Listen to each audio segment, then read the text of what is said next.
Charlas de Ciencia.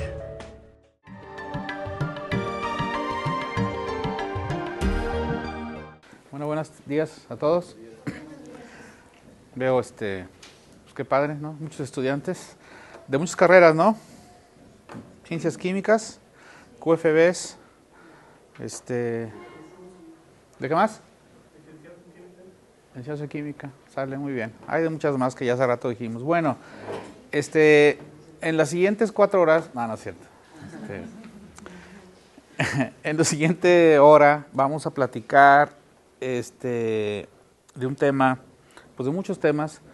La mala noticia es que no soy experto en el tema. La buena noticia es que nadie lo es, porque ya son tantos temas los que se tocan en estos asuntos, que precisamente un punto de partida es que esto no se puede discutir sin el conjunto de muchas áreas, muchas disciplinas.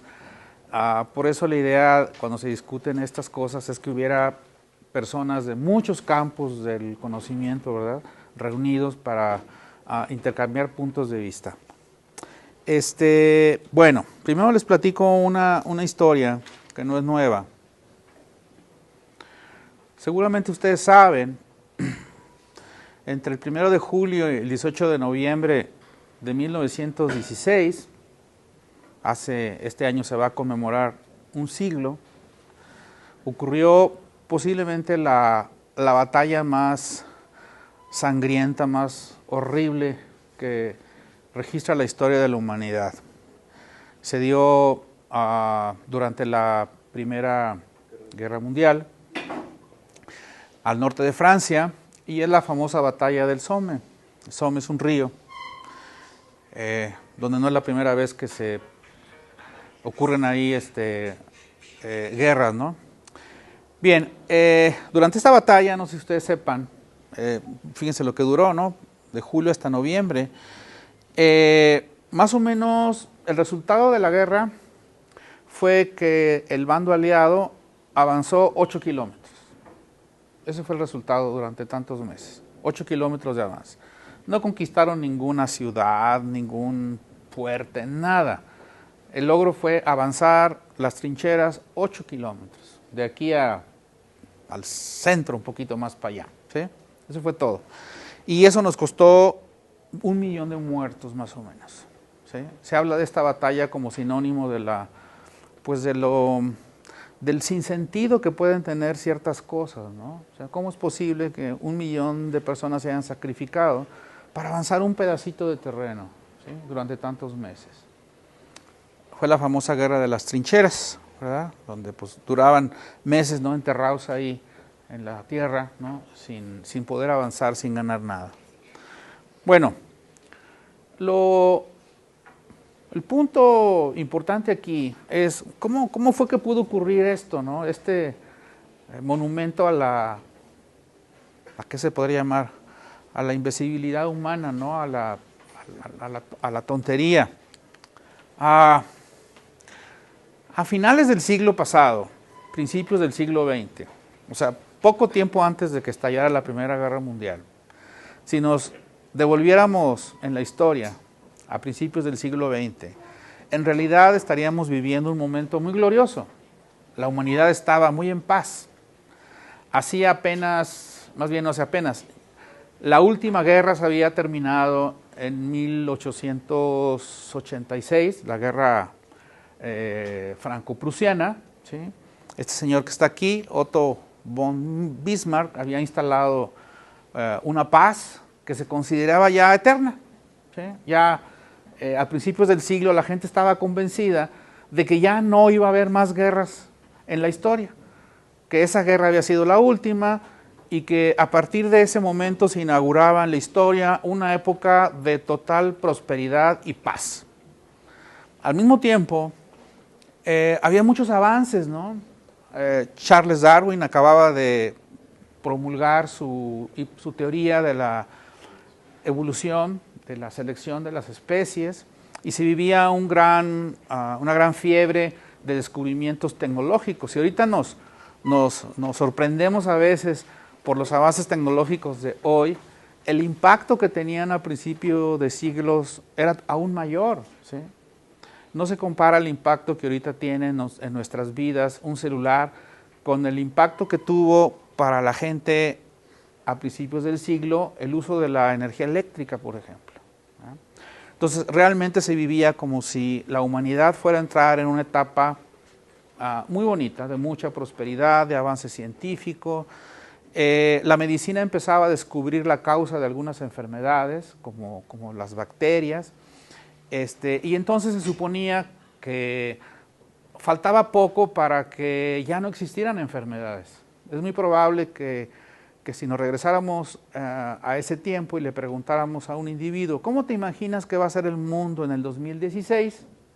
Nos hubiera dicho, pues un mundo donde ya no hay guerras, donde no hay pobreza, donde ya no hay enfermedades, donde la gente vive muy adelantada y muy cómoda y sin sufrimiento, ¿sí?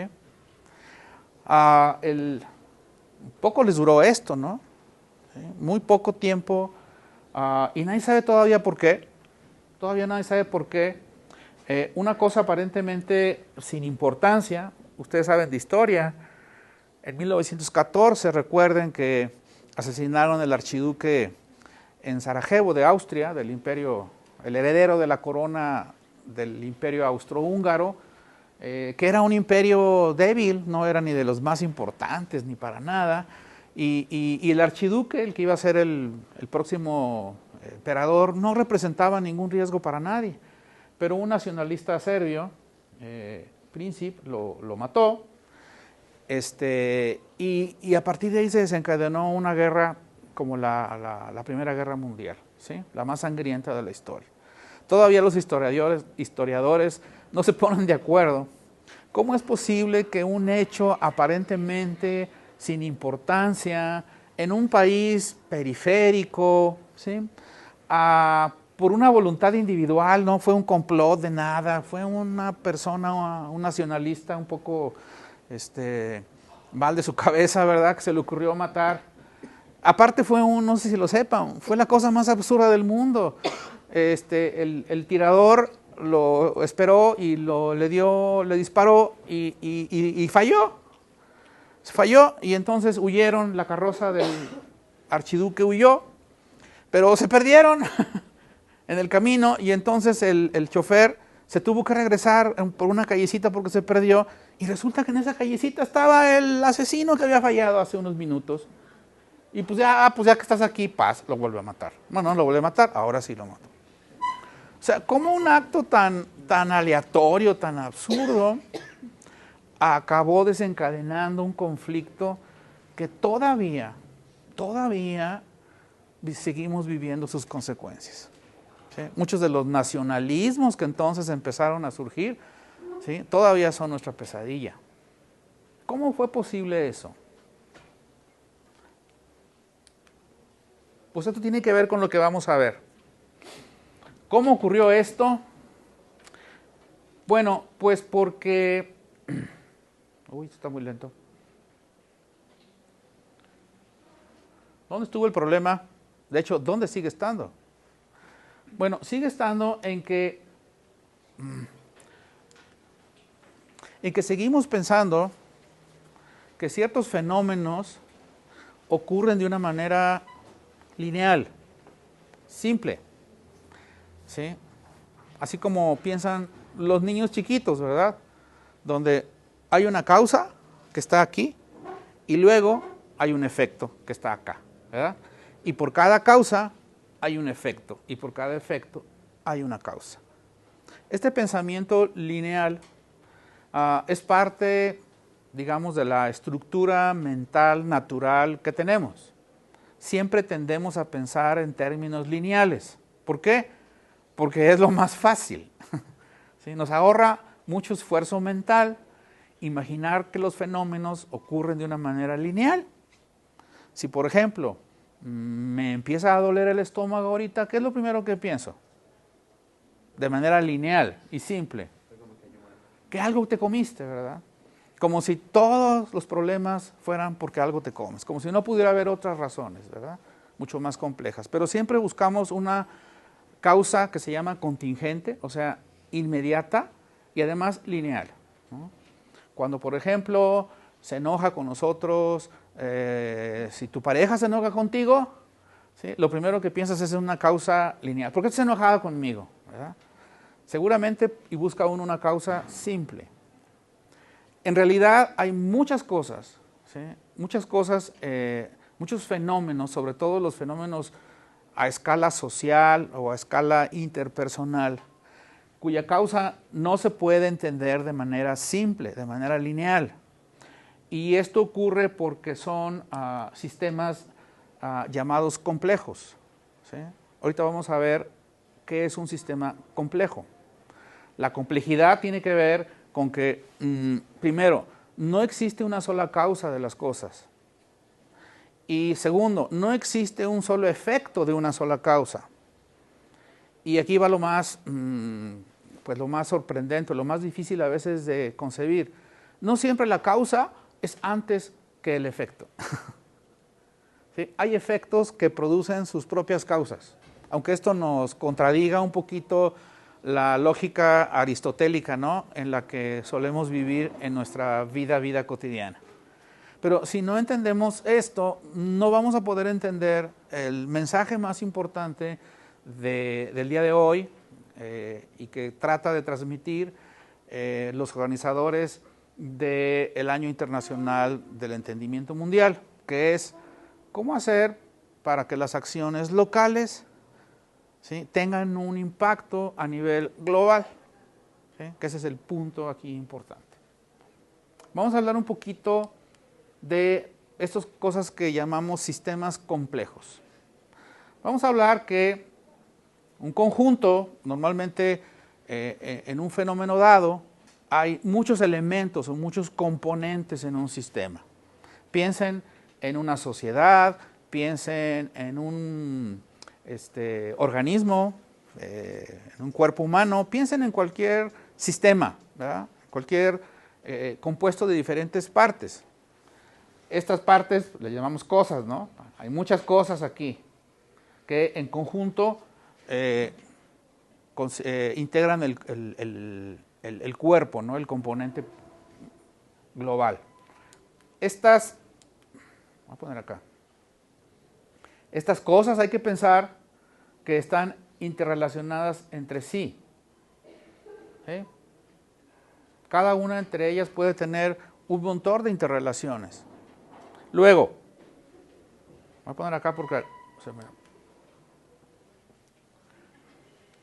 en conjunto, ¿sí?, a un sistema complejo le podemos decir que tiene una dinámica de comportamiento. La dinámica sería la manera como se organizan las diferentes interacciones que hay entre los componentes de un sistema, que finalmente van a generar un comportamiento como conjunto, ¿sí? Aquí lo importante es que el comportamiento de este conjunto es distinto que el comportamiento de cada uno de los elementos de los objetos, ¿sí?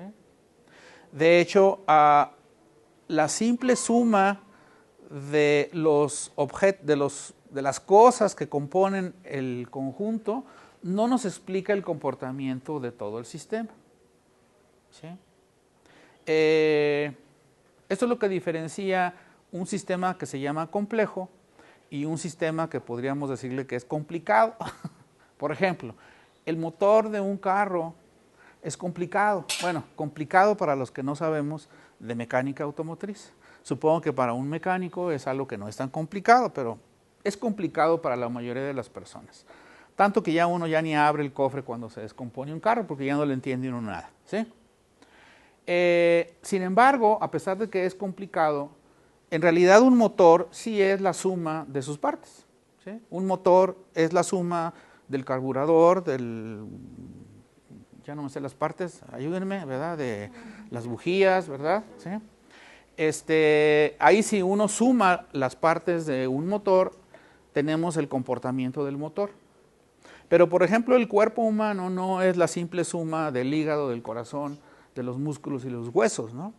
Hay interacciones entre las partes que hacen que haya un comportamiento, vamos a decirlo así, de grupo, que no se explica por las interrelaciones de cada parte. Y esto se debe a que al interior de las componentes se crean cierto tipo de relaciones más o menos estables que llamamos estructuras. Por ejemplo, piensen en que esto es una sociedad, ¿verdad? Y que cada bolita, ¿qué es? Pues los individuos, ¿no? Somos nosotros. Que tenemos continua relación entre nosotros mismos. Sin embargo, de repente hay interacciones muy estables dentro de este sistema que son tan estables que crean estructuras. A ver, díganme una estructura social. La típica estructura social. La familia, ¿verdad? La familia es una estructura. Pero también podemos tener aquí la escuela, ¿no? La escuela es otra estructura, ¿sí? La comunidad es otra estructura. En fin, podemos tener una gran cantidad de estructuras, ¿sí? Lo cual nos da, a nivel de un conjunto, pues ahora sí, subconjuntos que también funcionan como sistemas complejos. O sea, al interior de la familia es lo mismo. La familia, el comportamiento de la familia, no es la simple suma de papás, mamá, hijos, perico, perro y abuelita, ¿verdad? O sea, normalmente la familia es más que la simple suma de sus componentes. ¿Voy bien? ¿Sí? Bueno, esto es muy importante, ¿sí? Entender que en un sistema complejo, las interrelaciones que existen dentro del sistema, ¿sí? Producen efectos que no son explicables a nivel de cada uno de los componentes individuales.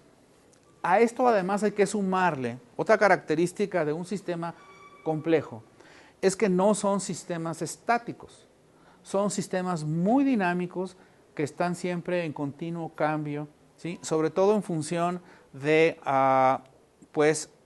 los contextos, el entorno, ¿verdad? Que existe alrededor de estos sistemas.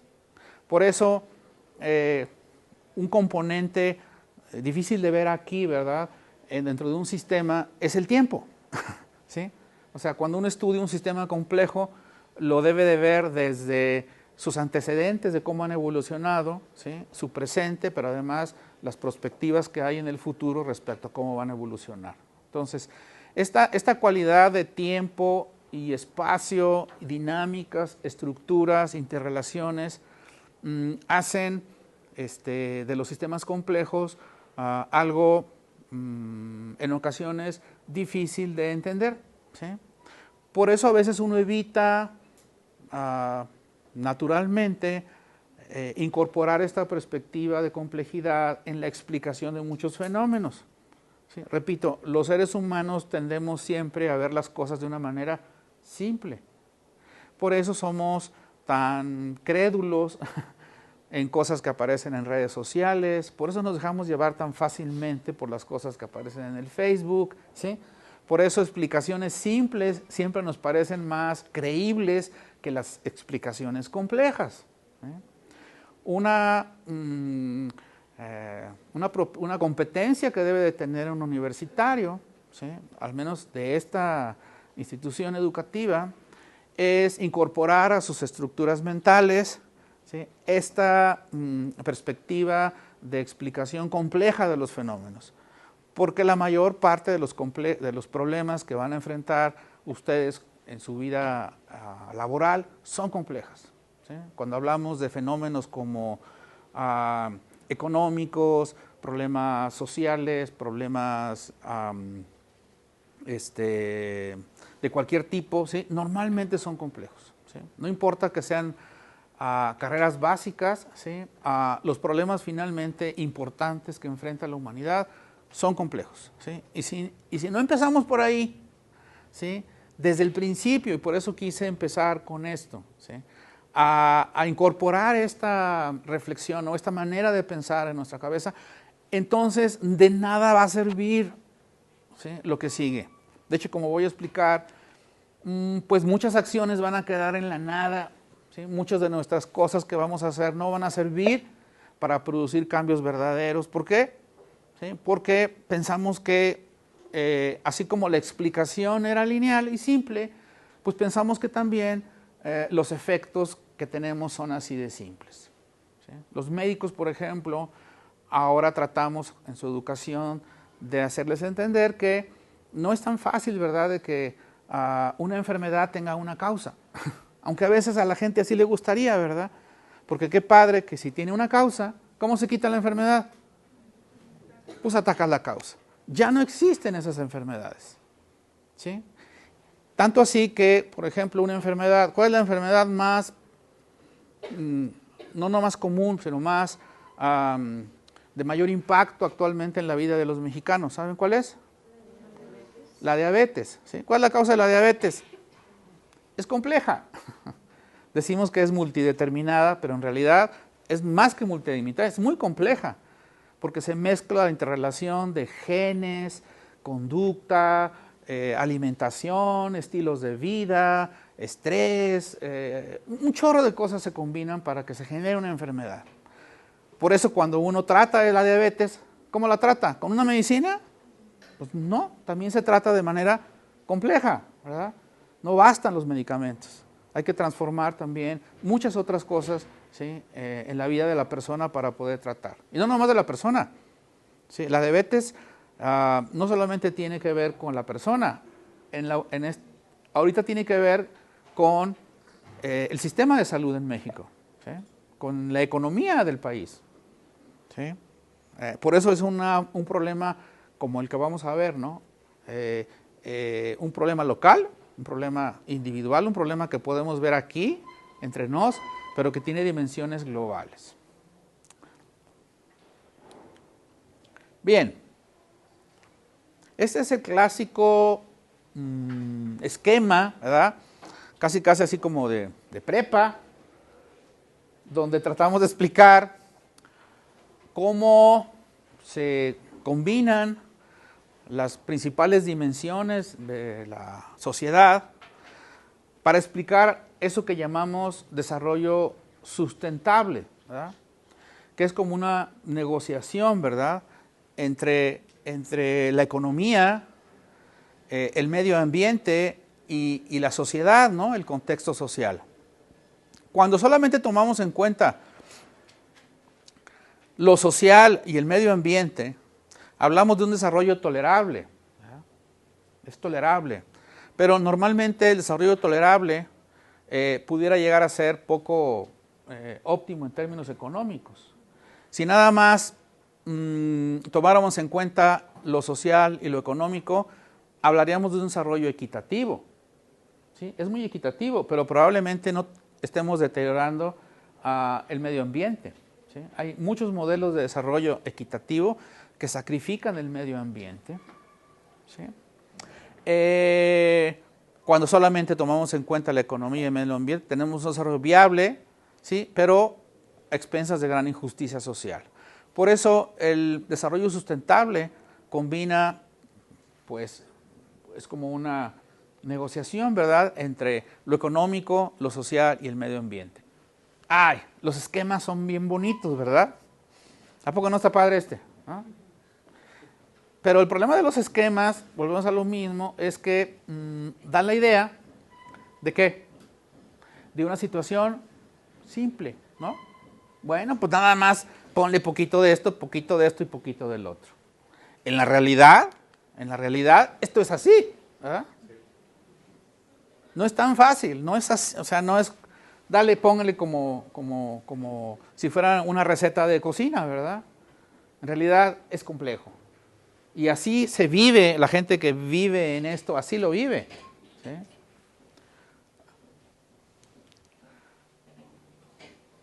Porque así, este es el mundo ideal, ¿verdad? Este es el real. ¿Cuál quieren? Bueno. Este año, como decía María Luisa, la ONU, por iniciativa del Consejo Internacional para la Ciencia, el Consejo Internacional para las Ciencias Sociales y el Consejo Internacional para la Filosofía y las Ciencias Humanas, anunciaron lo que sería el Año Internacional del Entendimiento Global. Creo que es una traducción un poco exitosa de Global Understanding. A lo mejor a mí me hubiera gustado que dijera comprensión global, ¿no? Quizás. Entendimiento mundial, ¿a qué le suena? Como a, ¿no? Como astronomía, ¿no? Como si no entendemos. Pero bueno, la idea es Global Understanding, o sea, el lema de este festejo, bueno, de este evento, es construyendo puentes entre el pensamiento global y la acción local. Lo que quiere estas asociaciones, la ONU, es crear conciencia, desarrollar programas, proyectos, apoyos, fomentar políticas que tengan que ver con que la gente incorpore en su vida personal, en las tomas de decisiones individuales, conductas que puedan llegar a tener o que tengan repercusiones de carácter global, ¿sí? En pocas palabras, algo así como, pues no podemos seguir esperando que todo lo arreglen las empresas, los gobiernos, las corporaciones, ¿verdad? Que deben de hacerlo, pero no lo van a hacer desde arriba si no hay una acción desde abajo, por así decirlo, que haga presión a lo de arriba para que cambie. ¿Sí me expliqué? Entonces, un poquito es desarrollar acciones locales, ¿sí? Pero que tengan repercusión a nivel global. La plática de hoy tiene como propósito principal tratar de reflexionar acerca de cómo sí y cómo no una acción individual, una acción local puede llegar o no a tener repercusiones globales, ¿sí? Sobre los vamos a elegir como fenómeno global el cambio climático, que es algo que todo el mundo sabemos que está ocurriendo en el planeta, ¿verdad? Es algo que casi todo el mundo tiene en la cabeza como uno de los graves problemas ambientales que existen en la actualidad, ¿no? Todo el mundo sabemos que el cambio climático está ocasionándonos muchos problemas, ¿verdad? Y que eso tiene mucho que ver con la actividad humana, ¿está bien? Y estamos esperando que se pongan de acuerdo los gobiernos para controlar sus emisiones y que firmen el tratado ¿de dónde? De Kioto, ¿no? Ya no me acuerdo. Pero uno está esperando, ¿verdad? Que las acciones sean... No, es el de Kioto, ¿no? El de emisiones de dióxido de carbono, creo que es. El doctor Benno Werlen es uno de los promotores de este año internacional. Él dice que solo cuando nosotros verdaderamente entendemos los efectos de nuestras elecciones personales en el planeta, podemos hacer cambios apropiados y efectivos, ¿sí? Esa es la pregunta que yo quisiera contestar el día de hoy. Si al final les queda claro la respuesta, quiere decir que fallé, ¿verdad? Porque pues no tendría que ser una respuesta lineal y no es así, ¿verdad? Y si quedan más confundidos, quiere decir que le atiné, ¿verdad? Que cumplí mi propósito, ¿verdad? De instalarles en su mente estructuras de pensamiento complejo. ¿Cómo, cuándo, cuánto y cómo, es cuándo, ¿no? ¿Cuándo y cómo afectan nuestras decisiones personales los fenómenos globales? Bueno, ya dijimos hace ratito, no va a ser de una manera simple y lineal, ¿sí? Por ejemplo, alguien podría pensar de una manera quizás un tanto ingenua, pero natural, que si todos los seres humanos ahorráramos agua con nuestro uso personal, ¿qué pasaría? Se resolvería el problema del agua en el mundo. ¿Cuál es la respuesta? No, ¿por qué? A veces se hace más fácil usar más y pocas personas pueden emplear ese método. Vamos a suponer que de veras todos pudiéramos ahorrar agua. Todos, todos, todos. Cada uno de los individuos del planeta dijeran, ya ahorramos la mitad. ¿Qué dijimos hace rato? La suma de las acciones individuales no va a bastar para darle solución a un problema complejo. ¿Sí? Esto es muy importante en desarrollo sustentable porque de repente ciertas acciones educativas o promotoras del medio ambiente tratan de instalarle en el individuo la culpa de las cosas, ¿sí? Y por lo tanto la responsabilidad. El problema de la basura eres tú, porque tiras basura, ¿verdad? Y entonces tú te sientes culpable y entonces tú ya, ¿qué haces? Empiezas a separar la basura. Y una vez que empiezas a separar la basura, te sientes liberado de la culpa, ¿verdad? Yo sí separo la basura, ¿sí?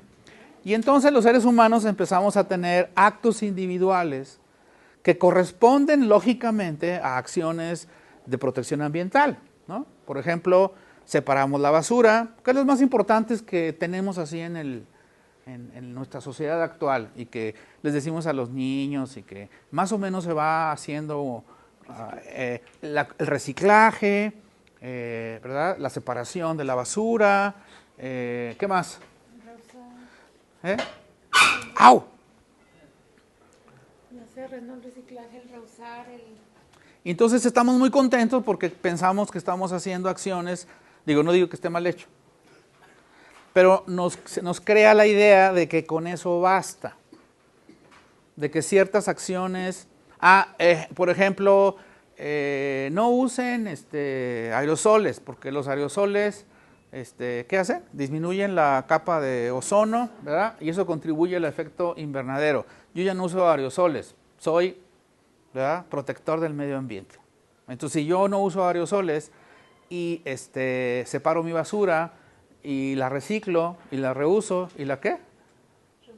Y la reutilizo, ¿no? Y uso y el papel con que lo uso de los dos lados, ¿no? También. Conste, no digo que esté mal, pero nos da la sensación de que el conjunto de esas acciones individuales, aisladas, muy personales, ¿sí? Muy personales, porque yo tengo conciencia ecológica y yo ya soy protector del medio ambiente y no tiro basura. Pero nos crea la idea de que el simple hecho de que cada quien haga su partecita, ¿verdad?, va a crear como suma un efecto global. Eso sucedería si, por ejemplo, fenómenos como el cambio climático fueran un fenómeno lineal, simple, donde hubiera una causa, pues entonces con un efecto tenemos. Entonces, yo no sé cómo va a ser, pero no es de una manera simple y lineal, ¿sí? Y esto representa un problema para los ciudadanos, porque entonces, ¿qué es lo que tenemos que hacer? Normalmente, y conste que no estoy en contra de ese tipo de decisiones personales, simplemente que no bastan, ni son la solución de los problemas globales. Primero, es posible que, vamos a suponer que yo tuviera en mi vida cotidiana 20 acciones de protección al medio ambiente, ¿sí? Todas deseables. Sí, pero a lo mejor hago aquellas cosas que tienen mayor resonancia mediática o mayor impacto en mi medio inmediato, o porque lo hacen los demás, pero a lo mejor no tiene un impacto grande. Y sí hago otras cosas que a lo mejor en sí mismo serían más que las 20 que hago. Por ejemplo, yo tiro la basura, no uso plásticos, sin embargo tengo 3 carros. Ya, o sea, basta una acción, ¿verdad?, individual para darle la torre a todo lo demás. O sea, lo que quiero decir es que a veces este tipo de conductas nos lleva a seleccionar aquello que no compromete nuestro estilo de vida. ¿Me explicó? ¿Sí? Normalmente la gente elige conductas aisladas de conservación ambiental que no te comprometen la manera como quieres vivir. Sí, pues la verdad, separar basura, pues ¿qué? Al revés, hasta me conviene porque reutilizo y ahorro dinero y ¿sí? O sea, normalmente elegimos conductas, pero que no nos implica sacrificar a nuestro estilo de vida. Y normalmente, ¿sí? Eso va a llevar a que la sociedad como conjunto no va a cambiar, a pesar de que muchos de sus elementos, ¿sí? tengan, es como decir, a pesar de que muchos habitantes de San Luis Potosí tienen en su cabeza la cultura del ahorro del agua, el agua en San Luis Potosí se va a acabar. ¿Sí? ¿Por qué? Porque no es suficiente. ¿Sí me expliqué?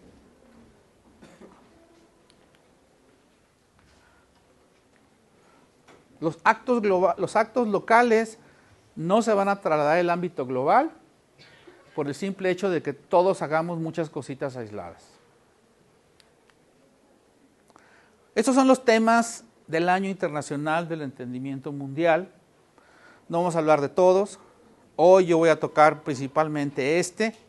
Ojalá más eventos, ¿verdad? Toquen más temas. Por ejemplo, ese tema es muy importante. El de vincular la actividad científica, los proyectos de investigación que llevan a cabo los investigadores en temas relevantes para tu vida personal. Casi como para traer aquí a un investigador de la Facultad de Ciencias aquí enfrente y ustedes le preguntaron preguntarle lo que tú haces, ¿de qué me va a servir a mí en mi vida personal? ¿No? O un investigador de ciencias sociales, o un investigador de la Facultad de Agronomía, ¿sí? Y preguntarle, ¿verdad? ¿Sí? ¿No te gustaría preguntarle? Señor investigador, sus proyectos de investigación, que usted publica tantos artículos, ¿verdad? Y que están en el SNI, ¿de qué me van a servir a mí? ¿Cómo se vinculan los proyectos de investigación con la vida cotidiana? Esto es algo importante, tema clave del Año Internacional del Entendimiento Mundial, ¿sí? Otro es la política de la gente. Siempre entendemos, desgraciadamente, la palabra política se ha asociado con los políticos profesionales, ¿no? Los diputados, los gobernantes. Pues no, la verdad, todos somos políticos, todos hacemos actividad política, ¿sí? Esto que estoy haciendo ahorita es una actividad política, ¿sí? En la casa hay actividad política, ¿sí? Finalmente, la política es todo aquello, ¿sí? Toda aquella conducta que hacemos para para resolver conflictos, ¿no? Que tiene que ver con el medio social. Bueno, pues la gente tenemos que hacer buena política. El problema no es la política, sino que hacemos muy mala política. Hacemos grilla, ¿verdad?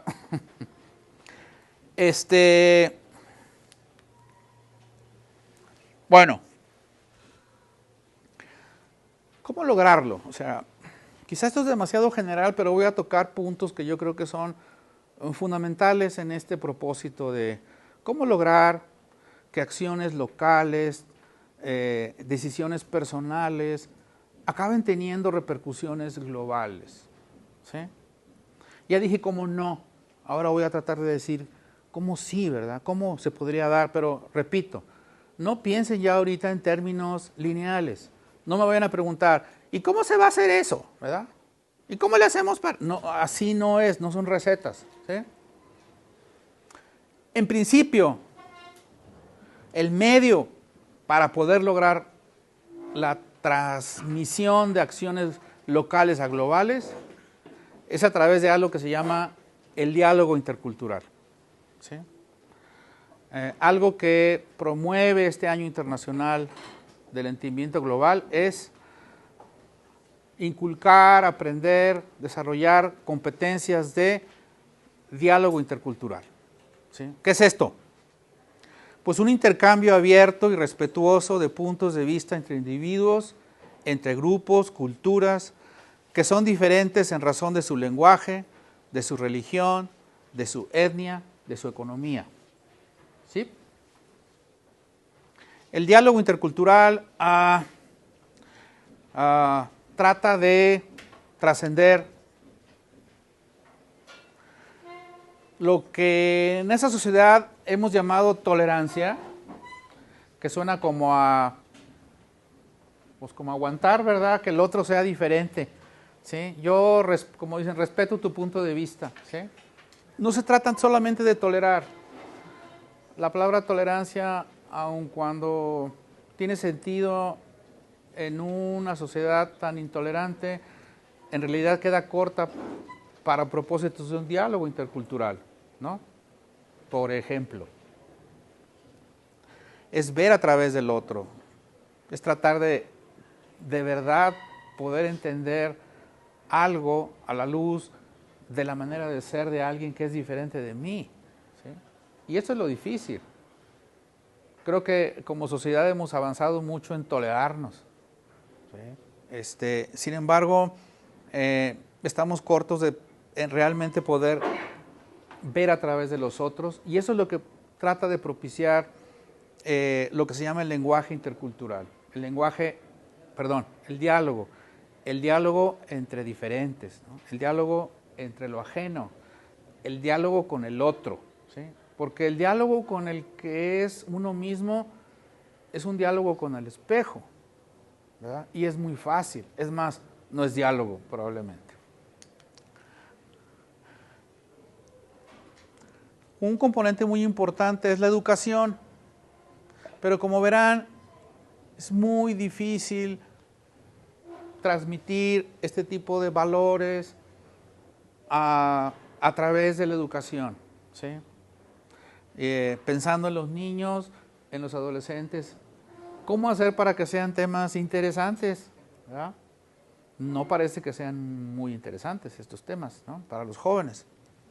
Se habla de 3 competencias que necesitamos encontrar una forma de inculcar desde muy temprana edad. Este mensaje es para las escuelas, ¿sí? Para los maestros.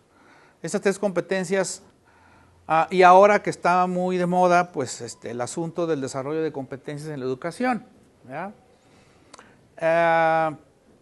Y las 3 competencias básicas para inculcar en la educación en los niños serían, la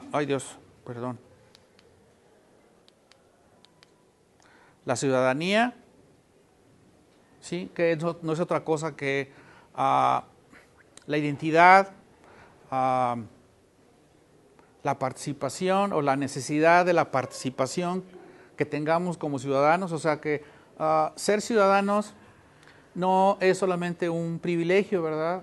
A lo mejor la gente que no ha vivido una ciudadanía, o sea, que no ha vivido en espacios democráticos, ¿sí? Donde el individuo tiene una connotación de ciudadano, no lo sabe, ¿verdad? ¿Sí? Pero también es un derecho, ¿no? Porque nos da derecho a participar en las decisiones comunitarias. La otra importancia es el lenguaje.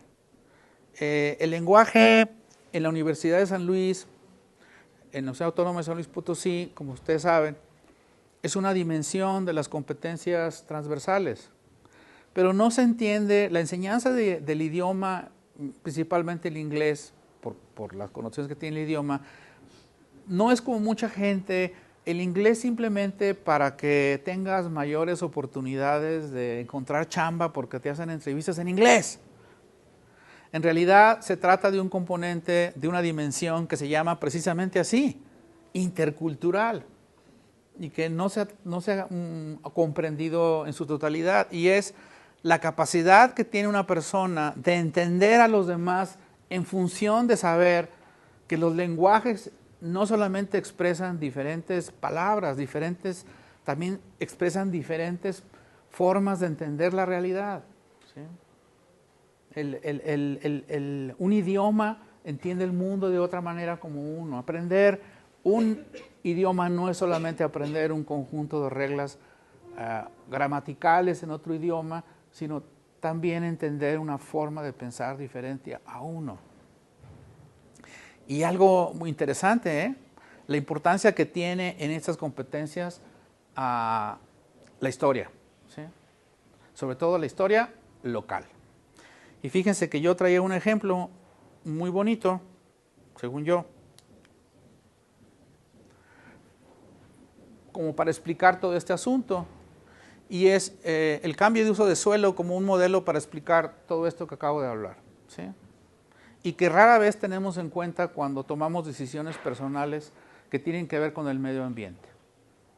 Del diálogo intercultural, ni reflexión en la historia, ni competencias ciudadanas. Los niños no tienen participación en las decisiones de las escuelas, a pesar de que la nueva ley de protección de los derechos de los niños y los adolescentes que se acaba de aprobar, garantiza, ¿verdad?, el derecho de los niños a ser incluidos en alguna forma en las decisiones en las escuelas. Esto es algo que debemos de posibilitar y, por supuesto, ejemplificar, ¿no? Celebrar los éxitos de los que lideran los proyectos innovadores. Necesitamos imaginación, innovación social, en fin. Esto es de lo que yo quería hablar y la idea era más generar dudas, generar inquietud, generar reflexión, ¿no? Generar angustia, ¿verdad? En ustedes. Ya acabamos. Y bueno, el problema no se limita a la salud, como dije hace rato. La mayor parte de los países enfrentan en la actualidad un problema económico muy grave en relación a poder hacer sustentables sus servicios de salud, de provisión de salud. Casi todos los países del mundo tienen en crisis financiera sus sistemas de salud porque no encuentran una forma solidaria me refiero con la población, de poder financiar eso, ¿no? Los estados de bienestar europeos ya están tronados, ¿verdad? Entonces, se buscan formas más eficientes y el único esquema que podría funcionar es el solidario, ¿no? En donde la población pues participe promoviendo estilos de vida, ¿sí?, para reducir el costo que tiene altísimo, ¿no?, los sistemas de salud en la actualidad, ¿no? Entonces es un buen ejemplo como una acción individual puede tener repercusiones a nivel global, ¿no?, por la importancia que tienen las economías en la actualidad, los sistemas de salud, ¿no? Pero como una elección personal, hay mucha gente que tiene estilos de vida, ¿no?, muy saludables, ¿no? Pero cómo eso no se va a transformar en un cambio hasta que no forme parte de una cultura, ¿sí?, de identidad y en fin. Y lo que se propone en el esquema es que para que eso ocurra debe de pasar necesariamente de transitar por el espacio público, ¿no?, de donde se crea la idea de comunidad.